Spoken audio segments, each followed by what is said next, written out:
So let's get to my third question for you. And this is, I want to know everything you've learned about LinkedIn and Twitter, and specifically the differences between the two. So, just for some background, you had a ton of success growing an audience on LinkedIn. I think over a couple of years, had built up a massive audience there, hadn't really used Twitter at all. And then I'm guessing in the past year or two, you sort of jumped over to Twitter and have taken off very quickly there and had a lot of success. But I think it gives you a unique perspective. And so I'm curious, what's your advice for someone who's maybe active on LinkedIn and now thinking of going into Twitter, and vice versa, someone who's active on Twitter and thinking of going into LinkedIn? What do you see about those platforms that are similar? What have you noticed is different? And how have you sort of adapted to each platform? Because you've managed to have a lot of success on both. Yeah, I went LinkedIn to Twitter, and a lot of folks I see on Twitter are going to LinkedIn right now. And I don't think they're that dissimilar, right? I think like it is a group of creators and there is a group of consumers and there is a feed, right? Like those things are all pretty similar, but sure, there are definitely some differences. So maybe I'll talk through those. So LinkedIn is highly professional, as you can probably imagine. It leans more towards practical content, practicality, emotion, whereas Twitter, at least in my echo chamber of Twitter, right? And I know all echo chambers on Twitter are different. Twitter leans a little bit towards more towards being interesting, philosophical, unique. There's a lot of Naval-esque, Sahil Lavinia-esque sort of content on there that's like, creative one-liners, make you think kind of stuff.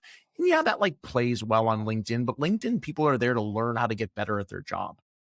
And I think a lot of Twitter creators come over and they use a similar sort of pithy format that they might use on Twitter to be interesting or unique or ironic or whatever you want to call it.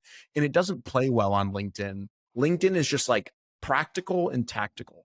How do I get better at my job? And outside of practical and tactical, it's very emotional. It's very inspirational. It's very story driven. Whereas Twitter is, I think, more unique and interesting. And I don't mean that in LinkedIn is unique and interesting, but Twitter, you have to be unique and interesting in order to stand out. And so I think that's just maybe a primary difference. I think a secondary difference is LinkedIn gives you 3,000 characters where Twitter gives you 280. And also LinkedIn, much like a thread, every post has a header where you have to click see more in order to see the remainder of the post. So writing long form on LinkedIn is almost like writing a Twitter thread every day when you write content there. So I think learning that style of teasing out the rest of the content through, hook lines, through scroll stopping lines, through unique lines at the top is a different style than being pithy and witty inside of 280 characters. So if I were going from LinkedIn to Twitter, what I did was I took all of my content from LinkedIn and I compressed it. I took things that were generally longer and I put them into short bulleted structures, easy on the eyes, a lot of white space, short sentences. And that seemed to play really well on Twitter. When I see people come from Twitter to LinkedIn, what I see them do really well is they take those threads, they move them into a LinkedIn post. They've got 3,000 characters to play with. And generally, it's a type of content that people really like, educational, step by step, how to do something. Also, if something's working really well on Twitter in 280 characters, bring that over to LinkedIn. Bring your entire catalog of popular tweets over to LinkedIn, and it's generally going to play well. But keep it professional, keep it tight. There's not a lot of trolling on LinkedIn. It's just a different environment, but it's also consumer heavy. Everyone is tweeting on LinkedIn. Everyone is consuming. And so to me, that's why it is such a valuable channel for audience growth, income growth, business growth. And so I think a lot of people, after seeing my success on that platform, are coming over and recognizing what I recognized in 2019, which was a lot of luck, by the way. But I saw an opportunity, and I think they're seeing that as well. So those are just maybe some short differences, but things that I noticed.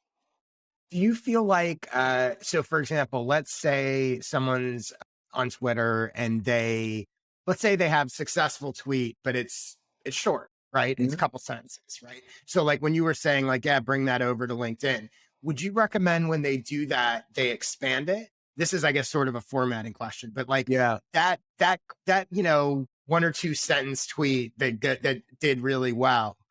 Would you make the LinkedIn version of that the same, or would you try to expand it to give it a little more length for LinkedIn? Depends. From a Mhm. copywriting perspective, I would look at the piece of content and I would want to know one of two things. Either it's one, the other, or both. So let me kind of try Mhm. and explain what I mean. So oftentimes, if you look at a piece of content on Twitter that's like 1 or 2 lines, the brevity of it is part of why it was popular. Because you took something. The other side is the content, the actual content itself. Right. What did I actually say? Right. If you can take something really unique, interesting, and powerful and put it into something that is extraordinarily short, the two of those things generally play together well because people can just consume it in 2 seconds and they're Mhm. like, oh, that was really mind blowing, a really unique or interesting perspective. So if it's both the brevity and the content together that makes it popular, you can bring that over to LinkedIn, keep the short length and keep the content. If it is generally you think that only the content and that the brevity didn't play into the popularity of the post, and you think it's the idea or what was presented in it Mhm. that really made it popular, there's no problem in bringing that over to LinkedIn and expanding on that, adding additional information, adding a call to action or a call to conversation, making it more robust, teaching a little bit more. Those things play really well on LinkedIn. What I tend to do, Josh, to be candid, is if I have a piece of content on Twitter that's 280 characters, I'll generally bring it over to LinkedIn, and then I'll also bring it again 3 months later with more content added inside of it. Use that as two different posts, review that in Shield Analytics, see which one played well, and then store that again for a 6 month repurpose.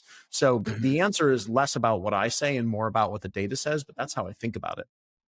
And what about, obviously none of these platforms and none of these algorithms are big fans of people sharing links, right? And Yeah. so in general, I hardly ever do it. I pretty much tell people it's kind of not worth it. But I'm curious, in your experience, do you find if you had to share a link, do you find either Twitter or LinkedIn to be a little better in terms of what you get out of it? Yeah, I do. I feel like A little LinkedIn. more link friendly, I guess. Yeah, I think LinkedIn is more link friendly. So here's what I've been doing. People say, "Oh, it kills impressions," and that's true, Mhm. by the way. But let me give Mhm. you kind of give you an example. My average post, I think, gets 150,000 impressions, and when I put a link in, it might get 70K. So let's for to keep this Mhm. simple, let's call it 50% reduction in impressions, right? Mhm. But the click through rate on the post is about 7x what it would normally be if I instead said, go find this in my featured section or go find this in my profile, or I spelled out Justin Welsh bracket dot me and I tried to Right. all that stuff completely eliminates the likelihood that someone's going to click through. So what I found is people are sharing all this information on LinkedIn. Don't put links, it kills impressions. Don't put links, it kills Mhm. impressions. But in my business doesn't run on impressions. My Right. business runs on money. And so, like, when I talk about my newsletter or my products or my services, I'm going to link to those things. Like, Mhm. sure, it's not going to get the impressions, but I'm going to get so much web traffic. And because so few people are doing it, I'm standing out as the guy who's dropping links in my. I drop my link in my content 5 times a week on LinkedIn, and when I do that, yeah, I get far In the fewer actual post itself, or you just mean in the comments? in the actual post itself. So that's 5 out of how many posts you do on LinkedIn? 10 to 12.